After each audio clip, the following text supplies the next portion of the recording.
Alhamdulillahi Rabbil Alamin, wassalatu wassalamu ala Rasul Muhammad wa ala alihi wa sahbihi ajma'in. Ассаламу алейкум рахматуллахи баракату, құрметті барлар. Алла субхана тағала қасиетті мешітке басып келген қадамдарын сауаптан жазсын. Пайғамбарымыз саллаллаху алейхи уассалам хадистерінде сүйіншіленгендей, бір басқан қадамымызға сауап жазылып, келесі қадамымызда күнәларымызды иншалла өшіруден Алла нәсіп етсін. Азан айтылған кездегі мұсылмандардың істейтін сүннет амалдардың бірі, және пайғамбарымыз Мұхаммед саллаллаху алейхи уассалам үйреткен амалдардың бірі, құрметті бауырлар, ол азан айтқан кезде азаншының артынан қайталау. Барлық сөздерді қайталайсыздар, тек қана кейбір сөздерді тастап, бірақ жалпы негізінде азан айтқан адамның сөзін қайталауды пайғамбарымыз саллаллаху бұйырған болатын. Неге деген кезде дін ғалымы жауап береді. Егер біз азаншыны айтқанда артынан қайталайтын болсақ, онда азаншы қалайша Аллаху акбар деп айтқан кезде біздің де жүрегіміз Аллахтың ұлықтығын сезінеді. Сол себепті маңызды амалдардың бірі азаншы азан айтып жатқан кезде ішінен қайталап тұруымыз. Тек қана хайя алал фалах, хайя алал фалах, хайя алас салах, хайя алас салах деген сөзде қайталамаймыз. Неге дейтін болса, ғалымдарымыз өйтіп айтатын болса, бекер бір келе кеткен сияқты боламыз. Сол себепті ол кезде ла хаула ва ла қувата илля билла деген сөз айтамыз. Тек қана хайя алал фалах, хайя алал фалах, хайя алас салах, хайя алас салах дегенде ла хаула ва ла қувата илля билла деген сөз айтамыз. Қалған кездердің бәрінде азаншы қалай сөз айтады, тура сол қайталайсыздар. Бұл сүннет амалдардың бірі. Және азаншы айтқан кезде басқа амалдармен шұғылданбаған абзал есептелінеді. Өйткені азаншы ұлық болған затқа Аллах ұлық деп тұрған кезде сіздердің кейбіреулеріңіз телефон шығарып громкімен сөйлесіп тұрған Аллах тағалаға бір елемеген адамның сипаты сияқты. Бәріміз Аллах бәрін ұлық деп айтамыз ғой, бірақ азаншы Аллах ұлық деп тұрған кезде телефондардың дауысын шығарып, тем более громко говоритмен сөйлесу, құрметті бауырлар, Аллах тарапында пайғамбарымыз саллаллаху алейхи аты аталғанда бір құрметсіз болып табылады. Сондықтан елеп ескерсеңіздер, қанша дегенмен біз Құдай деп табынып жүрген Құдайымызды, Алламызды, Раббымызды тән құрмет болу керек. Соны ескерсеңіздер. Содан кейін азан айтып болғаннан кейін сүннет амалдардың бірі, құрметті бауырлар, ол салауат айту. Аллахумма салли аля саййидина Мұхаммед айту өте маңызды. Өйткені пайғамбарымыз саллаллаху алейхи айтады, кімде-кім азан айтқаннан кейін маған салауат айтатын болса, ондай адамға менің шафағатым уәжіп болады дейді. Ал білесіздер, кімге пайғамбарымыз саллаллаху алейхи шафағаты уәжіп болса, құрметті бауырлар, сіздерге иншалла жаннат нәсіп етеді деген ойдамыз. Сол себепті дініміздің бір құрмет көрсететін тұстарында құрмет көрсетуге баршаңызды шақырамыз. Келесі бізбен сіздерге жалғастырып жатқан кітабымыз ол имам Қуди Ият рахимахуллаху тааланың Аш-Шифа би тариф ал-хуқуқил Мустафа, пайғамбарымыз саллаллаху алейхи уассаламның қадір қасиетін әспеттейтін, пайғамбарымыз саллаллаху алейхи уассаламның ерекшеліктерін баяндайтын имам Қуди Ияттың кітабы. Бұл кітапта шейх рахимахуллаху таала пайғамбарымыз саллаллаху алейхи уассалам қадір қасиетін жинақтап, әрбір түсін ашуға тырысуда. Бүгінгі өтетін тақырыбымыз, немесе бүгінгі қозғайтын мәселе, пайғамбарымыз саллаллаху алейхи уассаламның барлық пайғамбардың абзалына қатысты. Жер бетіне білесіздер, құрметті бауырлар, 124 мен 224 арасында пайғамбар келген. Пайғамбарымыз саллаллаху алейхи аузынан шыққан сөзі бар. Бұны имам Ахмад өзінің хадистерінде жеткізеді.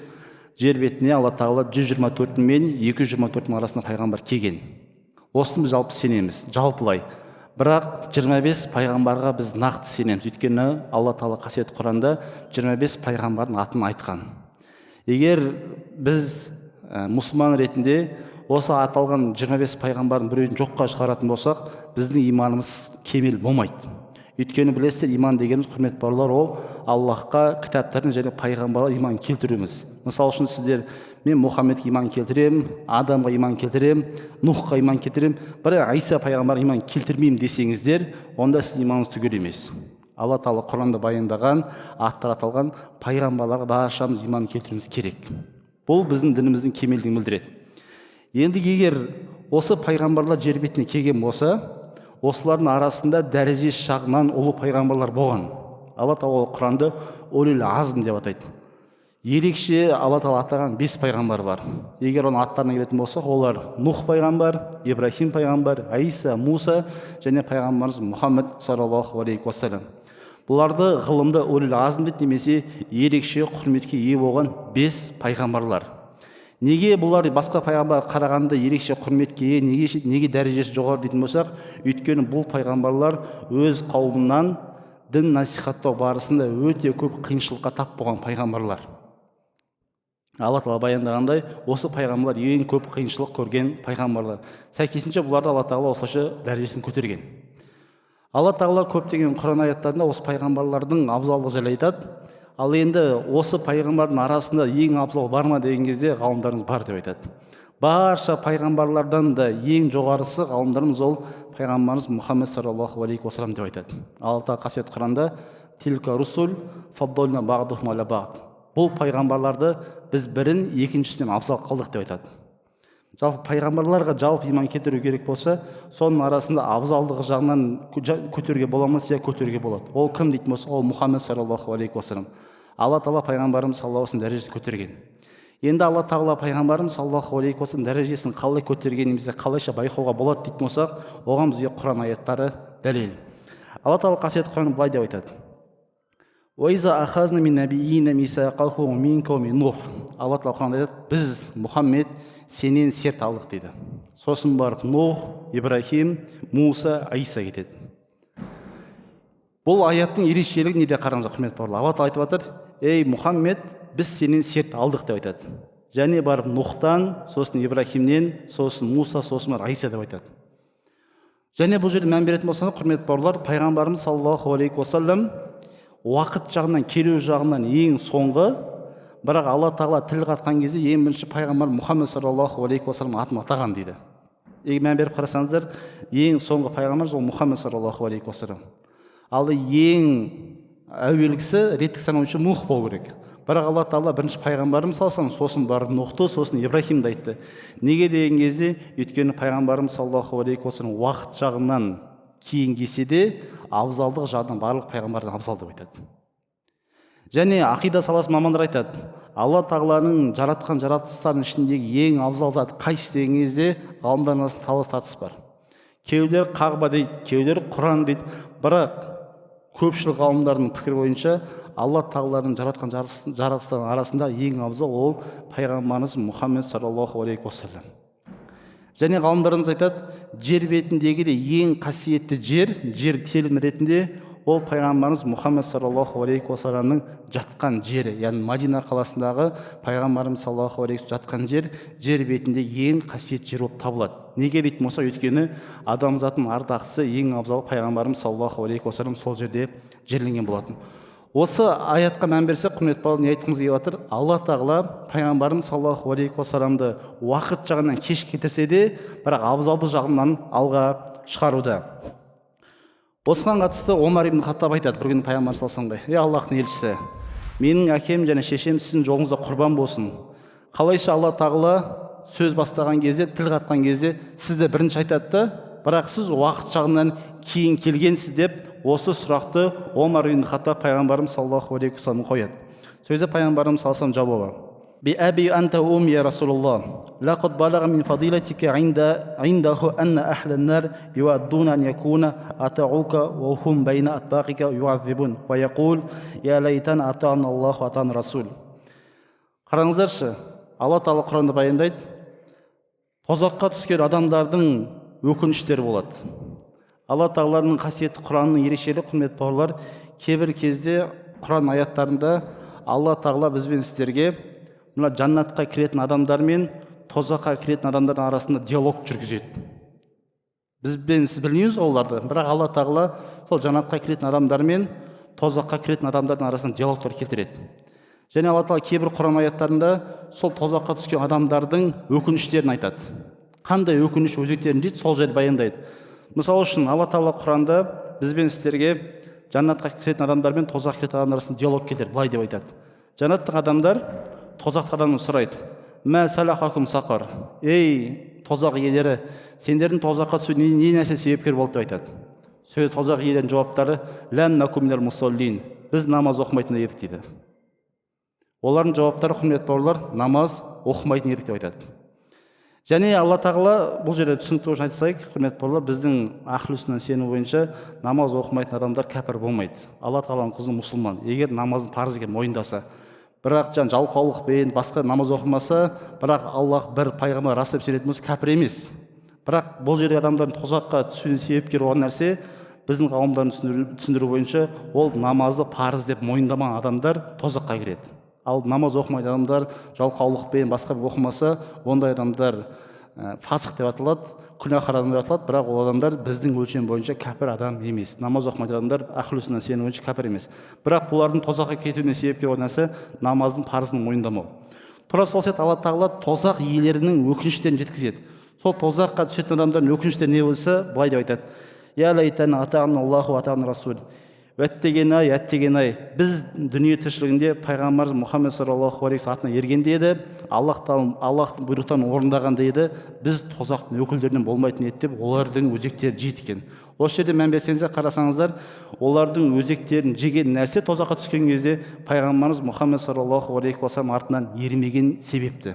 Осы үшін де біз мән беруіміз керек. Егер кім деген тозақтан аман қалғысы келетін болса, онда пайғамбарымыз Мұхаммед саллаллаху алейхи вассалам артынан еру өте маңызды. Сонымен қатар Қатада дейтін үлкен табиғи ғалым айтады: Инна наби саллаллаху алейхи вассалам қол, кунту ауал анбия фи халқи ва ахирун фил баъс. Айтады. Бұл да өте маңызды нәрсе. Пайғамбарымыз саллаллаху алейхи вассалам сөзі: мен дейді пайғамбарымыз саллаллаху алейхи вассалам, адамзаттың жаратылған ең алғаш жаратылған жаратылыс мен деп айтады. Мен ең алғаш жаратылған, бірақ жер бетіне пайғамбар ретінде ең соңғы жіберілген менмін деп пайғамбарымыз саллаллаху алейхи вассалам айтады. Фализалика уақаға зикруху мұқаддиман хуна қабла нух ва ғайрихи. Енді қарасаңыздар, жаңа аятта айтты ғой, Алла тағала Мұхаммед сенен бірінші серт алдық, сосын барып Нухтан, сосын Ибрахимден, сосын барып Муса, сосын Айса. Бірақ пайғамбарымыз уақытшаның соңғы келген. Қалайша Нухтың алдынан шықты деген кезде, өйткені пайғамбарымыздың жаратылыс жағынан Нухтан бірінші жаратылған, ал жер бетіне елші болып келу жағынан кейін болған. Сол себепті пайғамбарымыз бірінші серт бастауының себебі осы деп ғалымдарымыз түсіндіреді. Пайғамбарымыз саллаллаху алейхи уассаламның абзал болу көріністері табы көрінісі Алла тағала қасиет Құранда басынан аяқ ашып қарасаңыздар, құрмет болды, ешқандай аятта Алла тағала я Мұхаммед деген сөз таппаймыз дейді. Я Мұхаммед деген сөз Құранда пайғамбарымыз саллаллаху қаратып айтылған жер жоқ. Бірақ басқа пайғамбарға салыстырып қарайтын болса, я Муса, я Иса, я Адам, я Нух, я Ибрахим деген аяттар көп кездестіресіздер. Бірақ Алла тағала қасиет Құранда пайғамбарымыз саллаллаху алейхи уассалам тікелей атын ешқашан айтпаған. Әрқашанда пайғамбарымыз салсын тіл қататын кезде я юхан наби, я айха расул деп пайғамбарымыз саллаллаху алейхи вассалам ей елші, ей пайғамбар деген сияқты сөздермен атаған. Және Алла тағала қасиет Құранда пайғамбарымыз тіл қатқан кезде міндетті түрде жұмсақтықпен танытқан. Мысалы үшін я юхал музаммил, я юхал муддассир деген сүрелердің бәрінде Алла тағала пайғамбарымыз салсын тіл қатқан кезде тек қана жұмсақтықпен, көркемдікпен тіл қатқан еді. Мысалы үшін қараңыздар, Музаммил сүресі. Алла тағала қасиет Құранда я юхал музаммил деп айтады. Музаммил не деген сөз? Музаммил, құрмет барлар, араб тілін аударған кезде көрпеге оранып алған адам айтады. Егер мысалы үшін сіз түнде ұйықтап жатсыз, терезені ашып қойдыңыз, сол терезені ашқан соң сәл уақыттан кейін түн бір уақытында жаурадыңыз. Сөйтіп өзіңізге көрпеңізді алыңыз немесе пледті алып оранып жатсыз. Арабша осындай оранып жатқан адамды музаммил деп атайды. Енді пайғамбарымыз саллаллаху алейхи вассалам құрмет бауырлар, ең алғашқы Құран уақи түскен кезде пайғамбарымыз саллаллаху алейхи вассалам қатты шошып, Хадиша анамызға келіп, заммилуни, мені ора деп пайғамбарымыз саллаллаху алейхи вассалам өзін жұбай Хадиша анамыз айтқан еді. Өйстіп Хадиша анамызға келіп пайғамбарымыз ора болады. Сөйтіп пайғамбарымыз саллаллаху алейхи вассалам оранған күйде жатады. Енді Алла тағала пайғамбарымыз тіл қатқан кезде ей Мұхаммед орнынан тұр деп айтпайды. Ей бүркеніп жатушы деп айтады. Бүркеніп жатушы деген сөз ол құрмет және жанашырлықтың көрінісі. Алла тағала басқа пайғамбар тіл қатқан кезде олайша құрмет көрсетіп жұмсақтықпен сөйлеген емес. Жаңа айтқанымызда аттарын тікелей атаған. Ал бірақ пайғамбарымыз Мұхаммед саллаллаху алейхи вассалам келген кезде я юхал музаммил. Бұл жерде ескерту бар, сонымен қатар жанашырлықтың көрінісі бар деп айтады. Не үшін Алла тағала пайғамбарымыз осылай бастады? Айтады я юхал музаммил, ей бүркеніп жатушы. Алла тағала пайғамбарымыз саллаллаху алейхи уассаламның осылайша көрпеге оранып жатуын сөгеді. Қараңыздаршы, Алла тағала қасиет Құранда пайғамбарымыз саллаллаху алейхи уассаламның дін дағуатын істемей көрпеге оранып жатуын қатты сөгеді. Қуми лайла илля қалила. Ей Мұхаммед, түнді тұрып намаз оқы деп ескертеді. Осы жерде Алла тағала пайғамбарымыз саллаллаху алейхи уассаламның көрпеге кіріп жатуын сөгеді дейді ғалымдарымыз. Және осы арқылы ғалымдарымыз Алла тағала пайғамбарымыз саллаллаху айтқан болса, бүкіл ислам үмметіне осы сөз бағытталады. Қандай нәрсе бағытталады десеңіздер, көрпеге кіріп, оранып алып, менің жұмысым жоқ, менің шатағым жоқ, менің жағдайым жақсы болса болды, қалғандарында мені уайымдатпайды деген сөзден пайғамбарымыз салсам тыяды. Өйткені көрпеге орнатқан адамның не уайымдайды, ешнәрсе уайым жоқ қой.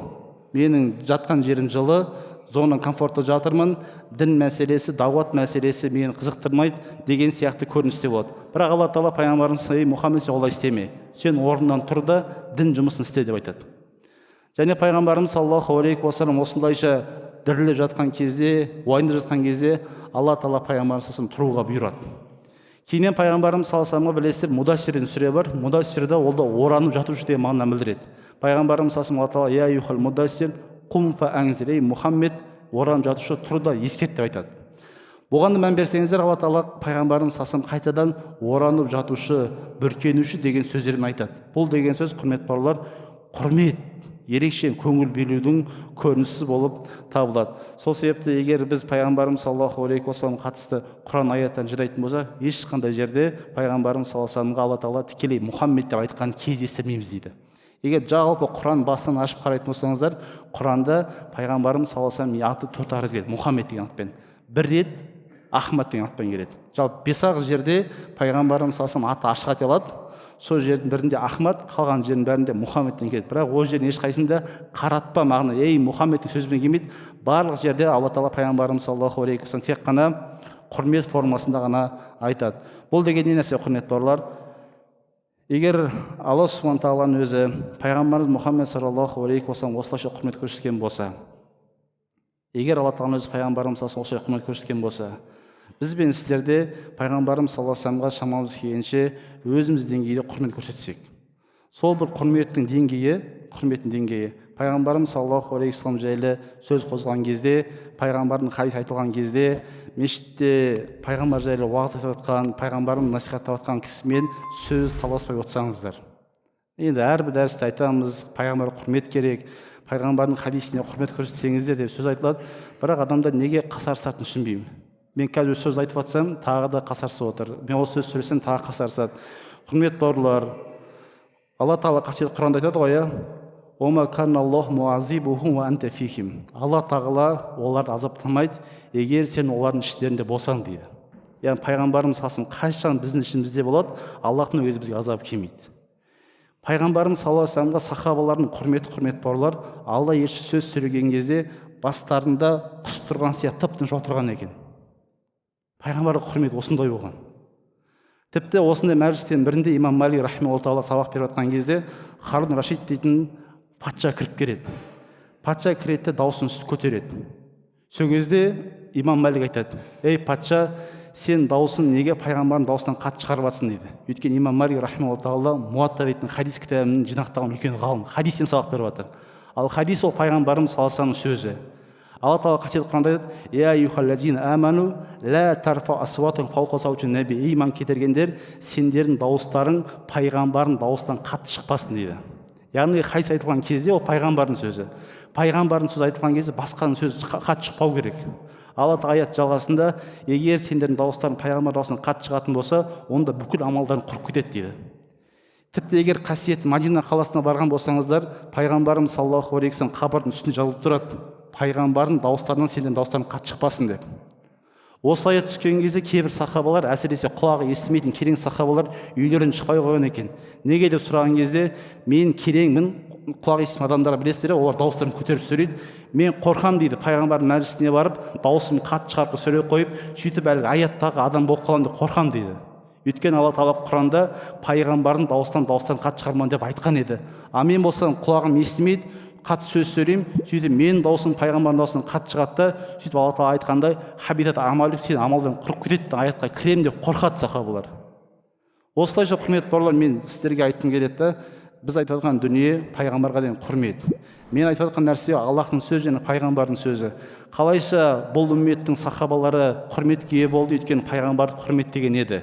Сіздер де құрметке ие болғыңыз келсе, пайғамбарға қатысты кішкене әдептер сақтасаңыздар, алла елшісінің сөзінен сіздердің сөздерің шықпаса, бір кішкене болса да пайғамбарымыз саллаллаху алейхи вассаламнан құрмет үйренсеңіздер, онда біздің үмметтің өскендігі осымен белгілі болады. Алла тағала баршамызға пайғамбарымыз саллаллаху алейхи вассалам хадистеріне берік болып, сүннеттеріне өмірге енгізіп, алла елшісіне деген құрметіміз иншалла күн санап арта берсін. Алла тағала баршамызға пайғамбарымыз саллаллаху алейхи вассаламның сүннетінен берік болатын мұсылмандар қатарынан етсін. Ахир дауана ин алхамдулиллахи раббил аламин.